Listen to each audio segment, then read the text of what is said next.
South African President Cyril Ramaphosa on Sunday dismissed U.S. President Donald Trump's threat to exclude Pretoria from the next year's G20 summit, calling the remarks baseless and reaffirming South Africa's status as a founding member of the group.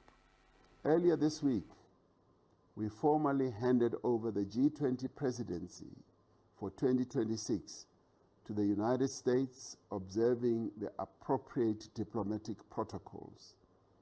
A few days ago, President Donald Trump made a statement to the effect that South Africa would not be invited to participate in the G20 in the United States. He repeated untrue statements about genocide against Afrikaners and the confiscation of land from white people in our country.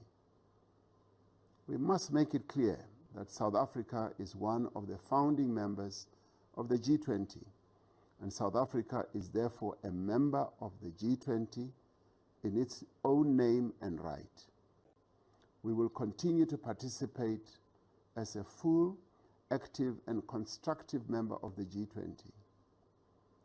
Despite the challenges and misunderstandings that have arisen between South Africa and the United States, South Africa remains a firm and an unwavering friend of the American people.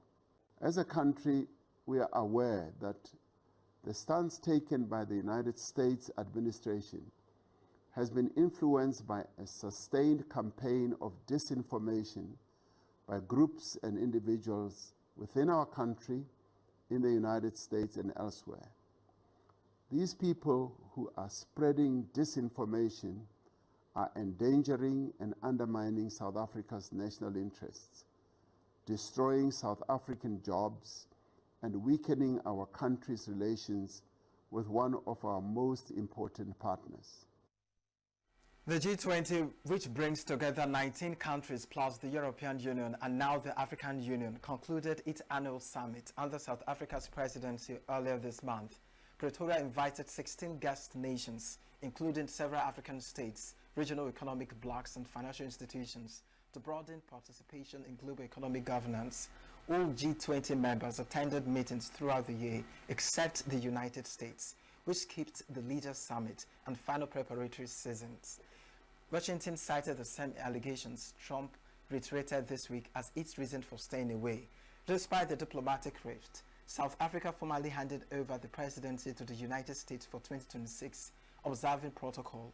Ramaphosa noted that U.S. businesses and civil society groups engaged actively in G20-related events such as the Business 20 and social summits.